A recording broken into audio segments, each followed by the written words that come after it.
Dulu kalau sebut DMG Food, mesti terus teringat Danish Butter Cookies je kan? Tapi tahun ni lain sikit, sempena Aidilfitri, DMG Food dah keluarkan koleksi biskut raya premium buat pertama kali. Dengar cerita dari owner sendiri, belum masuk bulan puasa pun cookies raya ni dah jadi rebutan. Kuali dapat test semua jenis kuih raya. Ada almond London, cornflake madu, coklat chip, red velvet cookies dengan semprit butter. Semua sedap, tak tipu, rangup, rasa tak melampau manis, makan satu tak cukup.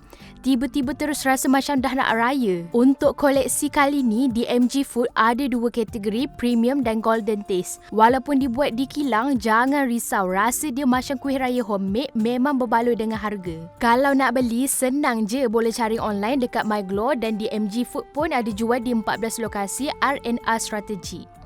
Mereka pun ada koleksi cookies khas sempena tahun melawat Malaysia sesuai buat buah tangan.